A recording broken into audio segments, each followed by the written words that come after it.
We dealt with this a little bit the other day, but then ran out of time at the end to look at things. At the end, and I actually reconfigured how I decided I want to introduce this to you guys. So this folder is different from the one you had last time. There's a link to it in your email, hopefully nowish. It's a bigger sort of compressed archive because I actually didn't want to spend 10 minutes waiting for these models to actually sample during class. So I already sampled and I just saved out the samples out to these .r data files. And I'll actually talk about how I did that as we get to it. So it's going to be a little bit of repetition at the outset. I'm going to open up this ant interaction.r. That's the first one we're going to look at. And this is to highlight the concepts of having an interaction in your model. Let me close actually all these other things. Ant interaction. All right. So first little bit is loading up the packages. Tidyverse, rstan, and easy. Next, just taking a look at this ant dataset, loading it in and taking a look at what it is. I showed you that there's these various ways of looking at the data, including this graphic here that kind of really highlights what the experimental design in this experiment was. It's an experiment that has two groups of people, control and treatment. Within each group, and within each person, a given person has measurements in a flank neutral condition, flank congruent condition, flank incongruent condition, and Q none, Q center, Q double, Q spatial. So in my world, this would be called at least for the within subject design, it's a 4x3 within subject design with a two group between subject variable. We're not going to talk about the grouping variable today. We'll get to that next time, how to add in, when you have a within subject design, how to add in an additional between group variable. And for the first little bit of today, I don't want to deal with the fact that this is a 3-level variable and this is a 4-level variable. I still want 2 variables, but I'm going to cut it down to just this one has 2 levels and this one has 2 levels. So I'm going to throw out a bunch of data. I'm going to look at the flanker congruent and flanker incongruent and the Q none and Q center. So that's what this little bit does, is it just uses the filter command to pare down the data. Because the way the ant data set is, if you look at some of the summaries, the Q column is a factor and the flank column is a factor. If you take out levels from a factor, it's a good idea to refactor that column to now know about just the remaining levels. So that's what this little bit to mutate does, is after we've filtered out so that we only have these levels, to refactor. And this is because we're going to use the model matrix way of automatically creating contrasts for us. And it requires that if we had taken out levels from the flanker column, this means that we keep incongruent congruent, which means that we're tossing the neutral trials. But if we went and did the model matrix just without this mutate part in there, it would still think that there's going to be some trials with a neutral column in it, and it would add extra contrasts to reflect that other condition. So if we are getting rid of a level of a factor, you need to refactor so that later on when we get the contrasts for that factor, they're the proper contrasts. So running this, and it stores it back into an object called ant.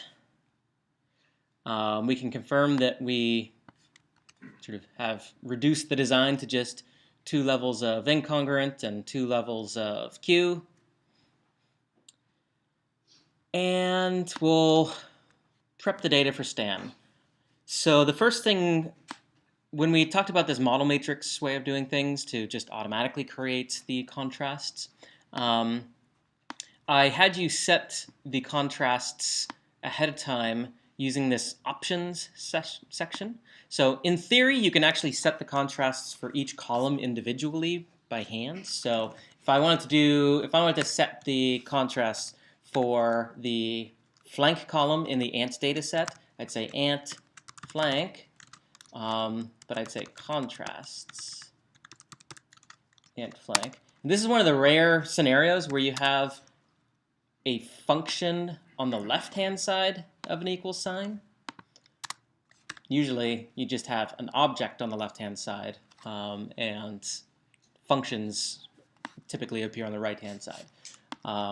So again, this is me setting the contrasts for this column manually, in which I'd say contour.sum, for example. The default contrasts are contrast treatment.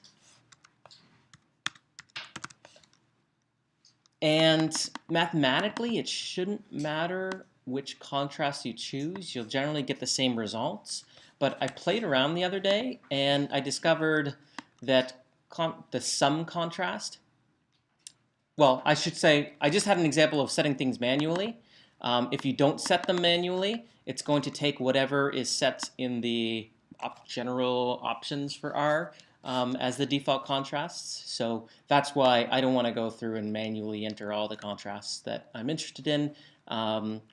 So I can use the default. I can change what the default is, and that's going to apply that default to all the contrasts that it computes. So as I was saying, it shouldn't matter mathematically what the contrasts are.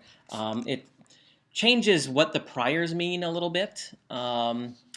I need to do a little bit more work to understand why this happens, but I did a little exploration the other day, and it turns out that contour sum ends up, if you put contrast sum there, it ends up creating a model matrix that when you then use that to sample the model, the model samples much more efficiently. You get many more effective sample sizes for a given sort of amount of time that it's had to sample. If you let them, so the three options are contrast sum, contrast treatment, and contour Helmert.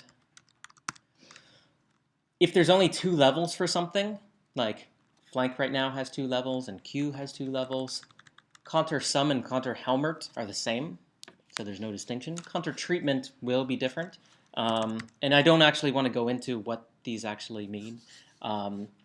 But for now, I guess just take it on faith that I've checked things out, and contour sum yield a set of contrasts that that sample sort of fast. And in this case, they produce a set of, they produce an output for Stan that we can interpret, and when we get to the output, I'll talk about that immediately. But here's a look at sort of a little preview of what the contrasts look like. If we take a look at the head of ant, we can see that, I'll actually make this bigger. I'll say head of X and then head of ant. Okay, so we've got an intercept column. An intercept column is always all ones. We've got a flank column, and it's just taken the contents of this column, flank, and wherever it sees a congruent, it's put a 1, and wherever it sees an incongruent, it's put a -1. We've got a Q1 column, and that again is this column, Q, from the original data set. Wherever it's seen none, it's put a 1, and wherever it's seen center, it's put a -1. So again, this is akin to us having to encode variables by hand. We used to have them as -0.5 and +0.5. This is put them as 1 and -1. That difference just means that we'll have to remember to double the values in the table at the end. I'll talk about that as well when we get to it. But now we have this third column, flank 1 colon Q1. And this encodes the possible this is the indicator variable for the interaction between flank and Q. Because remember, each person experiences each level of Q in each level of flank and vice versa. So you can ask the question, to what degree do people manifest the same effective Q across the two different levels of flank, or which equivalently is to what degree do they manifest the same effective flank across the different level of Q. So that's what an interaction is. So we've got a column, which is an indicator variable for the interaction. And if you want to know what the math is, it's just you take these two columns and you multiply them to get what you need to get in this column. So 1 times 1 is 1, 1 times -1 is -1, -1 times 1 is 1, and -1, -1, 1. All right, so there's our contrasts. And packaging the data for Stan, well, we looked at the model the other day. It's just our standards, I guess, within subjects multivariate model. I'll pull it up here. Interaction, post-interaction. Oh, no, that's the .r data. Oh, it's within long. So in terms of data coming in, it expects something called NY, which is the total number of sort of outcomes in the data set. Total number of trials in this case. Total number of rows really in the in that ant data set. And X is the number of within subject predictors. So that's just the number of columns in our predictor matrix. And S is the total number of individual people. And S is going to be a vector of numbers. For the first person, it wants a 1. For the second person, it wants a 2. For the third person, it wants a 3. So this is just for Stan to identify each unique person. And ideally, they should be in sort of increasing numerical order. X is the matrix, the model matrix that we created out there, and Y is the outcome. It says log RT here. That's not, it's actually not log RT. This code will work for anything, for any general continuous outcome, so I probably shouldn't even refer to RT, so it's just the outcome for each trial. So to look back at our data packaging, we tell it what NY is. It's the number of rows in ant. And X is the number of columns in the model matrix, or the coefficient matrix. To there. When you use subject label for each trial, even in a long data will work? Yep. So NX is the number of columns in the model matrix. NS is the number of unique subjects, and there's a little trick there to figure out how many unique subjects there are. And S, this is what we're talking about. It's just the contents of this column in the original data set, which is long data. So it's 1, 1, 1, 1, 1, and 2, 2, 2, like for every row that corresponds to an observation from subject number 1, there's a 1 there for every row that is event. So if I say view ant, so this is where it really reflects that it's long data. It's because you get, if it were wide data, you just have 1 row per person. So the numbers would just go 1, 2, 3, 4, 5. But you actually have in this column 1, 1, 1, 1, 1, 1, lots of 1s, eventually some 2s, 3s, etc. So sometimes people have weird sort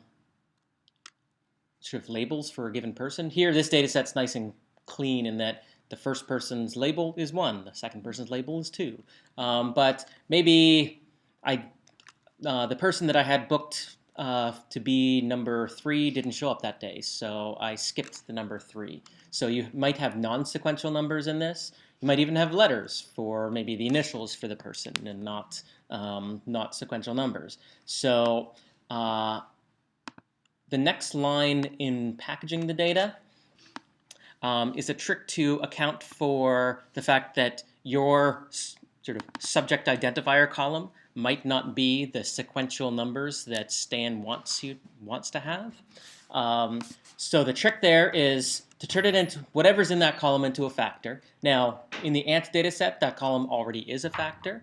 If you've read in data and it's numbers, if you've read it in with reader, it won't automatically turn it into a factor. It'll keep it as numbers.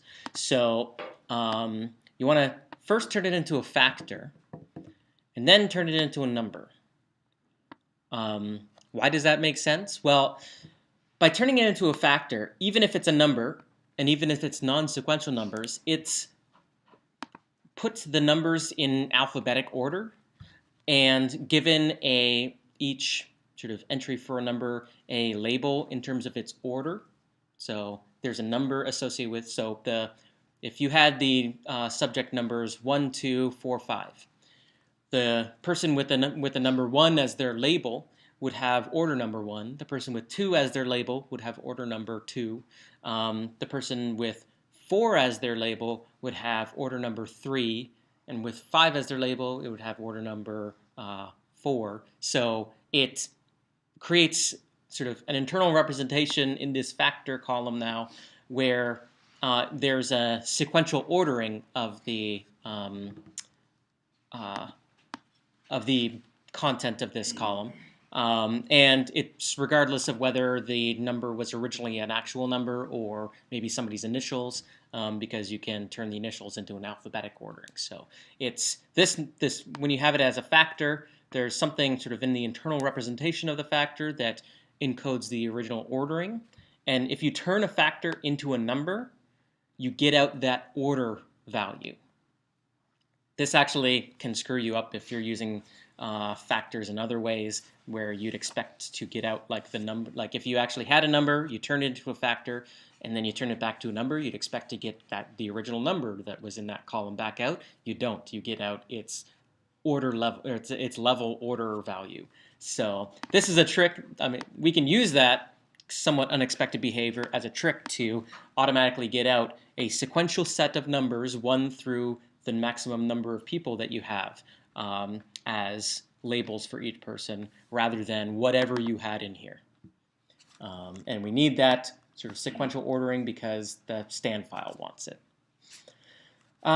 X again is our model matrix, or our coefficient matrix there, and Y is going to be the RT column. Notice before we used to scale the data here, which meant we had to scale the parameters afterwards in the posterior to talk about what they actually mean. So we are going to do the scaling in the stand file itself, which I'll show you once I run this. So in the stand file, immediately after reading in the data, there's a transform data section. And I'm creating something called zy, which is the same length as y, and indeed is just a transformation of y. Z meaning to connote that another name for this transformation is the Z transform. You take each element of y, you subtract from it the mean of y, and you divide by the standard deviation of y. So zy is the Z scores for y. For the parameter section, this is a little bit modified from what I showed you the other day, only in that I added a Z in front of these ones to reflect that Z noise, Z means, and ZSDs all are parameters that speak about the Z transform data. That means that below, at the very end, when we do our generated quantities, to talk about, okay, what is the scale of noise on the untransformed? I think I had this as noise unscaled before, but that's more typing. So now that I have something called Z noise, I can talk about just regular noise. And it's kind of intuitive that this is noise on the original scale of the data, which is in milliseconds, and Z noise is in the Z transformed world scale of the data. So this generated quantities is exactly what I'd shown the other day, whereby for each parameter that sort of exists on the Z transform scale, you can create a parameter on the original scale of the data by taking the Z transform data and multiplying by the standard deviation of y. You're just undoing that Z transform. And the only thing that's sort of different about when you've got a location parameter like the means is that you have to add in that original mean of y to the first element of mean, because this is the intercept. The first element of the means vector is the intercept. Otherwise, the data is very similar to, well, should be identical to things that you've seen before. You've got a noise term, and this specifies how like noisy measurement is from any trial to trial. It's common to all people in all conditions. You can relax that assumption by having a more complicated model, but we'll just have that assumption. It's pretty standard. Z means is going to reflect the degree to which the different, well, Z means is the, you can think of these as beta values. They're degree to which the different variables in your predictor matrix, your coefficient matrix, influence the data. And that's at the sort of what the mean is at the population level. But we're saying that each person might vary from one to another in the degree to which they manifest these effects. So you have the standard deviation for the degree to which these effects manifest across people. Since you've got variability and multiple effects, you can have correlations amongst those effects. And finally, there's a matrix here that just stores the model's guesstimate for each person, what sort of, for each person and each parameter, or each predictor in the model, what that person's value is for that predictor. So I might have a high intercept and a high slope, but another person might have a lower intercept, low slope. So for each person, the model's guess for that person's, I guess, predictor values goes in this matrix. We've seen this part of the model before where we just say, okay, there's a covariance matrix that's a deterministic consequence of the correlation and the SDs. We've got some standard priors for the parameters, and this section expresses that each person's set of parameters is sampled from a multivariate normal with some set of means and this covariance matrix, which again is a deterministic consequence of the correlation and standard deviation. Once we have this sort of expression where we've got this now guesstimate for each person and each predictor, we can combine all the predictors and the coefficient matrix together with this rows dot product that we talked about the other day to express that the data column is distributed as a normal distribution with this amount of noise and the means being influenced by the predictors and the subject values for those predictors. So for this simple version of the model, it actually compiles pretty quickly. Or it compiles pretty quickly. Well, compilation doesn't take too much time. Isn't very dependent on model complexity. The sampling time is very dependent on model complexity. So if I were running this for the first time, I'd compile the model and then I'd sample the model. By running this bit.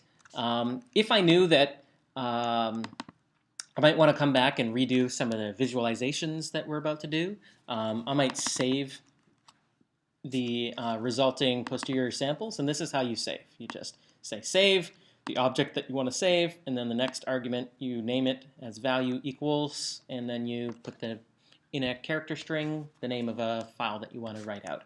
You can put any extension on it. A very common thing is to use RData because RStudio, if you double-click something that's .RData, RStudio knows to load that in as a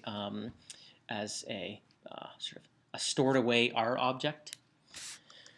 Now, if I'd done that and I saved and I went away and I wanted to come back and take a look at the visualization, I'd then comment out this little bit, make sure I didn't run it again, and now I can just load those posterior samples rather than go through all the time compiling and sampling.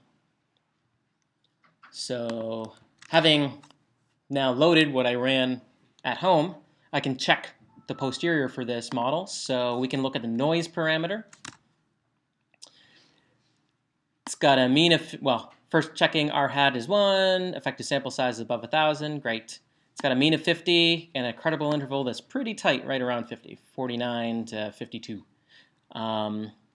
So this is in the original scale of the data. That RT column was in milliseconds, so 50 milliseconds of noise from trial to trial.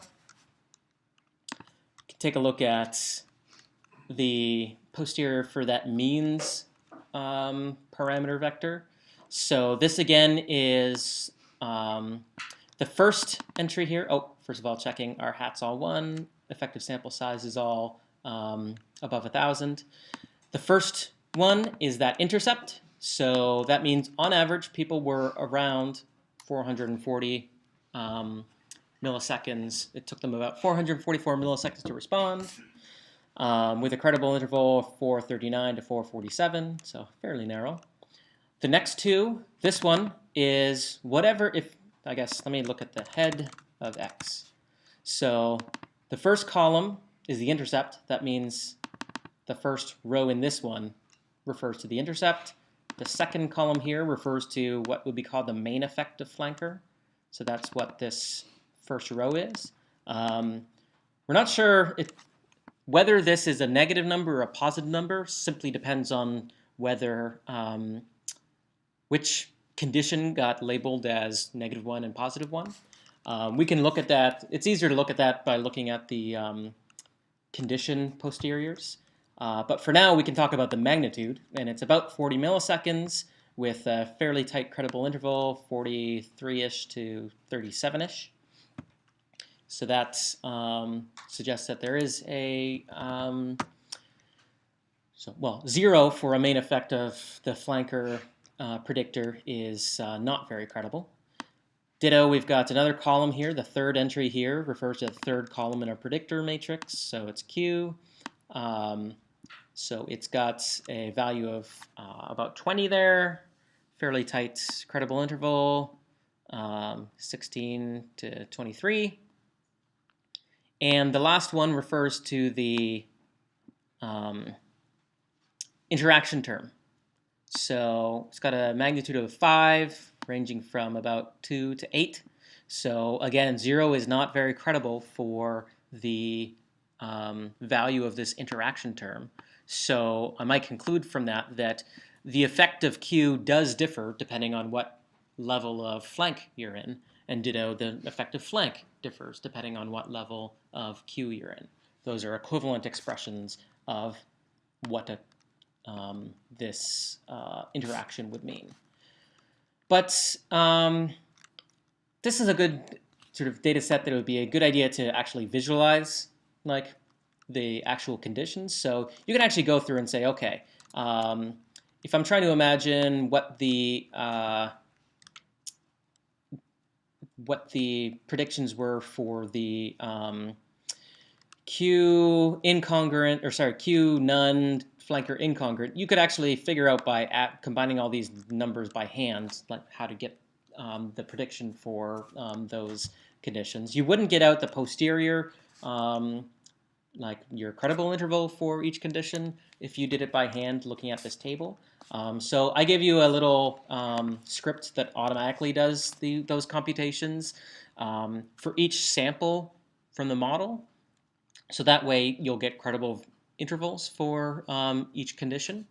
So that's what this get condition post bit does. It's a file in the folder that I sent out, and running source with the name of the file as a character string will just load up the function I put in that file, which I also called the function get condition post. So this will look actually a little bit different from what you saw the other day, because the other day the function I sent you didn't actually work. I had created it for a smaller example and it didn't generalize to this example. So I fixed it and it's going to look a little bit different. It's taking 4 arguments. Post, which is just the posterior samples from the model. Par, which is the parameter you want to talk about. formula is asking you to give it the same formula that you used to create your coefficient matrix or your predictor matrix. So whatever you put up here in creating X, you just copy it and put it down here. And then finally, the data that you're referring to, the ant data. So we'll run that, and that will get out something called conditions. If I say head of conditions, if I say view conditions, you'll see that it's got, for sample 1, you see 4 entries for sample 1, and you'll see the 4 different combinations, condition combinations. So congruent none, congruent center, incongruent center, and values for those. So that's for the first sample from the model, the predictions, or I keep calling them predictions. It's what the model thinks are credible values for the true population values for that condition, each of these conditions. So we have many, many samples. So what we need to do is collapse those down to summarize them. So if we want to look at the sort of a plot of this Q by flank interaction, we need to do some summarization. So we'll use our dplyr tricks to pipe conditions to group by. So group by says that whatever summaries we're going to do afterwards, do them individually for each combination of the things we have inside. So it's going to group by flank and Q. So it's going to, within each combination of flank or Q, it's going to do this computation. So for the incongruent none, it'll do this computation. For the congruent none, it'll do this computation. For the incongruent center, it'll do this computation. And for the congruent center, it'll do this computation. So what is the computation? Well, it's just getting out some simple descriptive stats of the across all the samples in those conditions. So it's getting the median of the samples, it's getting the low point of the 95% credible interval and the high point of the 95% credible interval. Piping the result to ggplot. And we're going to put the flanker condition on the x-axis, the median as the y value. We also specifying that the y min is low 95 and y max is high 95 because we're going to use geom error bar. Geom error bar wants a y min and y max. Geom point wants just a y. And we're going to have the points and lines differentiated by color according to what Q condition they're in. So we're going to use points and lines. I think the code you have might not have this line bit there. That's okay. Error bars, and we'll put a label on it on the y-axis. So this is the posterior samples of the model for each individual condition. And again, all it's done through is it's gone through the math to figure out, okay, given samples values for that parameter vector for the means, it'll figure out what those combine to produce for a sample for the conditions. So we can see that, again, an interaction is that the effect of one thing differs across the levels of another thing. And that usually in a 2x2 plot like this means that the lines would be not parallel. Some people think they have to actually literally cross, but they don't. They just have to be not parallel. And we can see that these lines are fairly non-parallel. So that non-parallelism is reflected by this last term, reflecting the interaction. So this is the all the conditions together, and you can sort of see that interaction in these. What if I just wanted to also get a visualization for just the main effect of flank? Well, this is the section talking about. Oh, you had a question? Yeah. Come on, could you spend just a bit more time explaining this? Yes. Okay. So on the x-axis is what flanker condition? Is the mean of the whole population, right? Sorry. This So. axis is So this is what, like, you can think of this, so you could make this plot from the raw data and across people, and we, let's see, can I add that easily? Yeah, sure, we have time. So I'm going to add something here. No, actually, that's going to take me more time than I want to do. So we could do this plot for the raw data. So you'd actually be computing a mean per person per condition, and then computing a mean across people for that condition. There are various choices we could make for what error bars to put, so that becomes a little uncertain. But we could have at least 4 more points in here reflecting what the actual data means are. And those would be probably pretty close to what these prediction means are, because indeed these predictions or these posterior samples are informed by what the data actually were. But they're not necessarily going to be like bang on identical. These tell you what are credible values or credible beliefs about where in the population that our sample was drawn from these conditions kind of would lie. If you were to go out and collect a lot more data, what its plot would look like. So confused, why not use the raw data? Because the raw data don't tell you anything about what you should believe about the world. The raw data only tell you about what the raw data actually reflects. It's the same reason that, like, if you compute a correlation between 2 variables, say it's 0.35, well, why don't you report just 0.35? Well, because that single value doesn't give you any information about what you should believe about, say, the sample that you actually sampled from, or the population you sampled from. It only tells you about what you observed in your sample. So if you want to talk about what you should believe in terms of differences between conditions and the degree to which, like, effects actually manifest in the world, you want to plot up the results from your model, not just the raw data points. Now, it can be useful to plot the raw data points in the sense for a whole other sort of realm of things that's typically called just model checking, that you created a model that's reasonable for the data in the first place. We haven't had time to talk about that so far because partly because it's almost never done in the context of frequentist stats, but I wanted to make sure you had these tools under your belt. But yeah. So this is a plot for the interaction. It shows both the condition for means for both variables. If I wanted to just get like one of the main effects, that's what this next one is doing. Up here, okay, so here we group by flank and Q and immediately just do a summary across all the samples in flank and Q.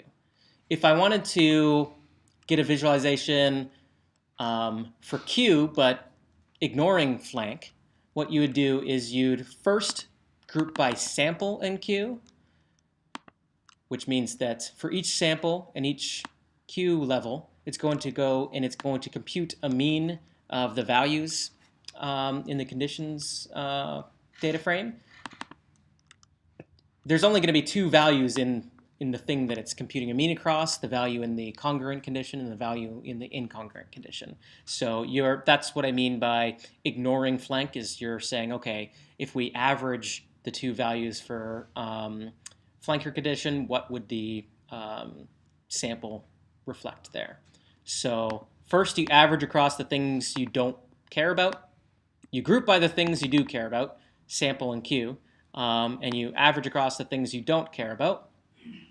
And then finally you group by Q, because we want to then compute a summary across samples. And these are the same summaries, and the ggplot is going to be a very similar ggplot. We just don't have as many variables in it to plot. So if I run that, what did I take out? Grid call, polygon edge not found. What? Did I change something just now? That. Conditions.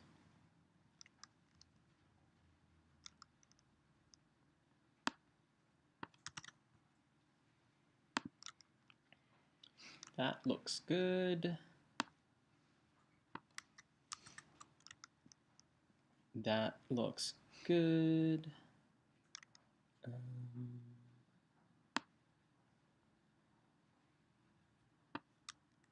Wait, I'm down at flank here. Let me go back up to this.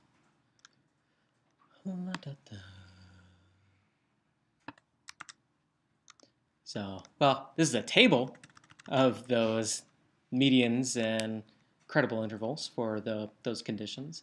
How come this doesn't work?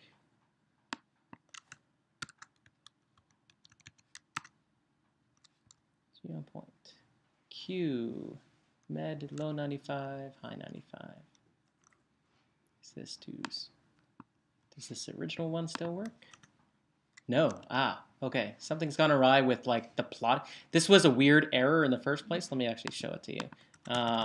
It's talking about like grid.call. So usually if it's something, an error in your ggplot call, it will have gg in there somewhere. I don't see that. So I actually think it's an error in this. I'm going to just clean up. Yes, delete, and I'll just clean up. So let's try again. Yay, okay, that works. Now this one works. And I took off the error bars, so I'll put them back on. There we go. So there's the main effect of Q. You can see the posterior prediction for, or the posterior sample for the credible interval on the center condition, credible interval on the none condition. Ditto, you could do the same thing for flank. Everywhere I had Q before, I just put flank in this chunk of code. So that's the posterior prediction for the main effective flank. And one thing to note, though, is that these numbers, if you look at this axis, that's about 405, and that's about 480. So say it's about 80 milliseconds difference between those two things. Our model, at least the output from our model, when we looked at the print of the means, which I will put up. Come on. There we go. Said that the flanker effect had about a 40 millisecond effect. Again, the sign just says which one was higher than the other. I usually plot to double check I have the sign right. But certainly the magnitude seems off. Can anybody tell me why the magnitude is off?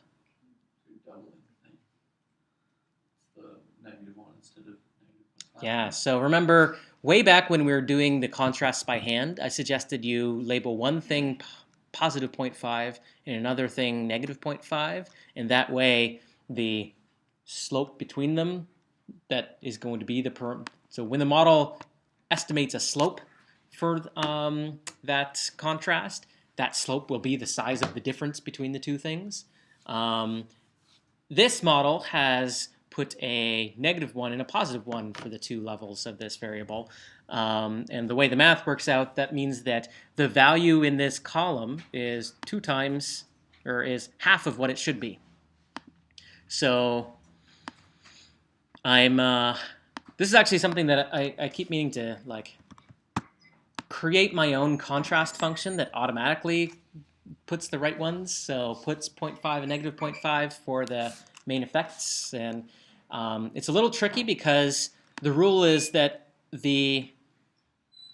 for the main effects, this one's half as big as it should be, and this one's half as big as it should be. But this one is actually 4 times smaller than it should be. So if you actually go through and compute what the difference is in the size of the effect, say let's go back to the original plot here. So if you compute this slope, what is the difference between these two things? And then you compute what's the difference between these two things. The difference of differences, so the difference between those two numbers is going to be about 20. I can actually show you. There's a last little section, compute difference. Here, I'll shove this over. compute difference in flanker effect between none and center Qs. So first, you group by one of the variables. So we'll say Q, and when you're doing the summary, you just take the difference between the levels of the other variable. So flank, we're saying flank incongruent minus flank congruent. So that computes one of the differences, but so we have the difference, the flanker effect for each level of Q. And now for each sample, we compute the difference between those two flanker effects. So this will just print out a little table. And as you can see, it's about 20. So that is consistent with me saying that this value is 4 times smaller than it should be. These two values are 2 times smaller than it should be. So that's another reason I like to plot up the the posterior samples for the conditions, is to double check like that whatever contrasts I chose, how to interpret them. And indeed, this shows that these ones, like their just raw magnitude is too small. Now, the conclusions you'd make, that is, does it cross 0 or not, shouldn't change. Anything that does cross 0 is going to remain crossing 0 once you multiply to get to the proper scale.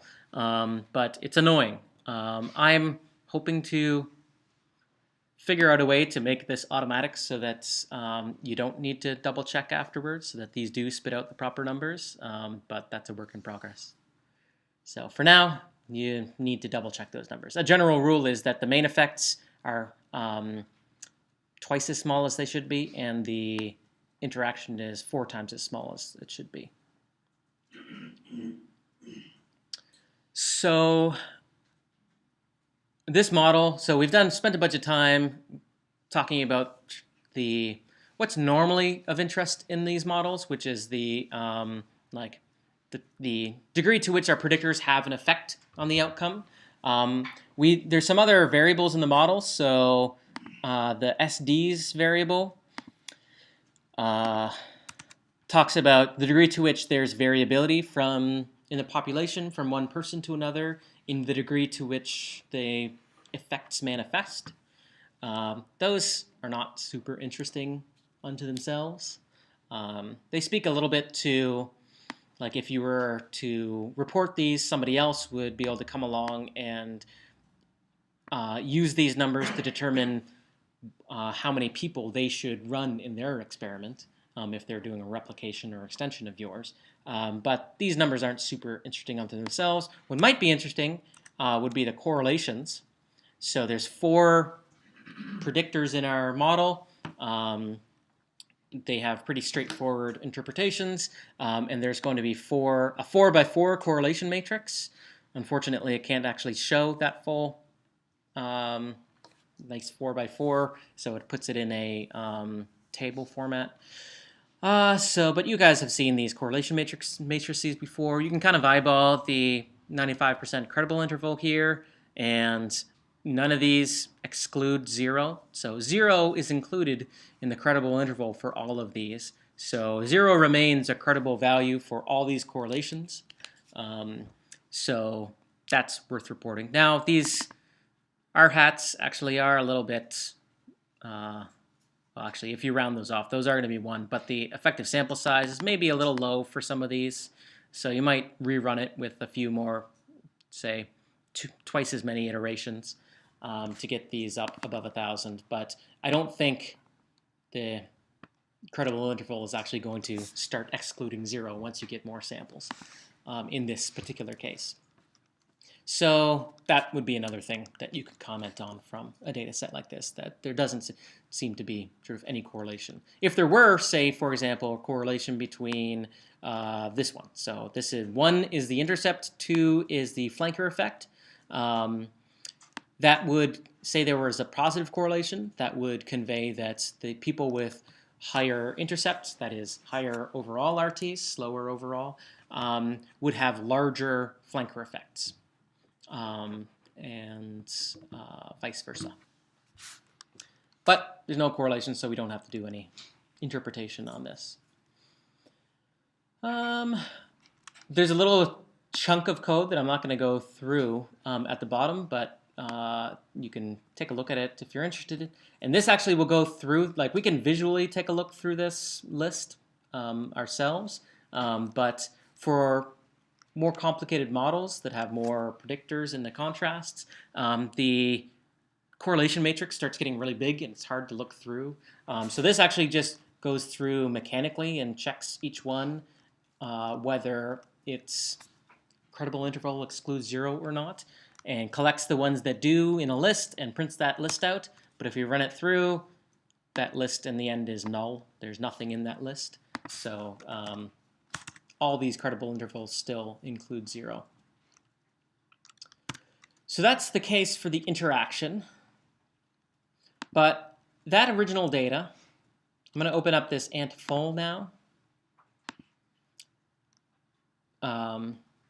That original data, which I can actually restore to its original state by saying data ant, and we can confirm that we restored it.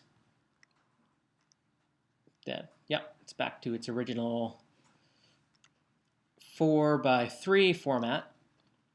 So we just did the narrow case of a 2x2, but what if we actually have this 4x3 data? Again, there's a group differentiator that we're not going to talk about today. Well, you do everything the exact same.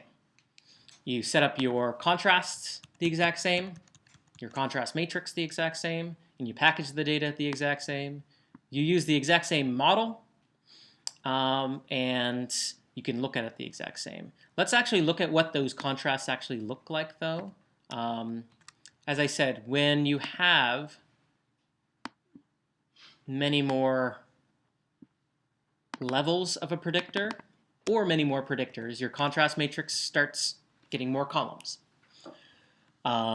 So the interpretation of these contrasts, I'm not going to go into for you guys. Because we have this tool that I'm giving you where you can get the predictions for each condition and do comparisons that way. So let's skip to actually having the posterior samples. So I'm just loading in what I sampled at home. And we still have that parameter noise, and it's going to be about the same because we were really confident in it before, and we've just added more data, so we're still super confident in it. If we looked at these means, again, it's going to be now much longer because it's going to have as many rows in this table as there were columns in this big predictor matrix, contrast matrix. The first one still is the intercept, but all the other ones have kind of changed their meaning, and I don't think it's worthwhile to actually go through them one at a time. Better is to actually take a look at the conditions, and this is the exact same code as we had before in the other example. Now if I look at the full flank by Q plot, we can see all the other conditions in the experiment and what the model has for credible intervals for those. And you can still go through and compute what is the main effect of Q, for example, and that's what's in this next section of code. So that's those levels of Q. So these are the two things we had before. Now we've added a couple more. And we can also talk about the main effect of flank. Again, we had these two before. Now we've got a neutral condition in there. And you can actually still go through the original, let me see, this original plot. And you can compare, you can compute the credible interval for any given comparison in this set from the model that you already sampled. So this example, let's see, that I have in the code that I sent you says compute the flanker, the difference in the flanker effect between the center and double Q conditions. So center and double Q is green and blue, so it's the center of the colors here. So you can kind of see that there's not a lot of difference between them there, maybe a little bit more difference there. So is this sort of, you can imagine a slope from this blue to this blue is one steepness, the other slope from this green to this other green is a little bit steeper. So is that difference in the steepness of those slopes is 0 credible for the value of that difference? So you can go through and compute that. You'd, for each Q condition, you'd again compute that same flanker effect. For each then sample, you'd compute the difference between the center Q flanker effect and the double Q's flanker effect, and finally get a credible interval across samples on that. And that's what this table would reflect. So this table reflects that overall there's a sort of the median of the samples is about 6 milliseconds, but the credible interval ranges from -6 to +18. So includes 0. So 0 is still a credible value for the difference in conditions in those two specific conditions in the magnitude of the flanker effect. So I would not conclude that there's any difference between those two conditions in the degree to which they manifest the flanker effect. And you can look at the variability parameters and the correlation parameters, but there's also no correlations in this. This is a fake data set that I explicitly added, or I didn't add in correlations, so that's why these correlations are coming out 0. Now, I'll note that this data set has many observations for each person per condition, but even if there were just one observation per each person and condition, this model will work and this code will work. It will indeed still actually give you an estimate for the noise, measurement noise. That's something that the traditional frequentists wouldn't allow you to compute, but this does allow you to compute, like get an estimate of like the amount of measurement noise. I wouldn't trust that measurement as much as if I actually had many observations per person, that it can get a much more accurate estimate of that noise parameter. But you can still run all the same code on the scenario where you only have one observation per person and condition. That's all I had for today. Any questions about this? I wanted to really just make sure that you guys had in your toolbox the ability to deal with interactions, so two variables that could possibly sort of have a scenario where the effect of one variable differs across the levels of the other variable. That's what an interaction is. But also have in your toolbox the ability to handle scenarios where you have multiple levels, more than 2 levels per condition or per predictor that's in your model. And this general within long stand will handle that scenario. Both scenarios. All right.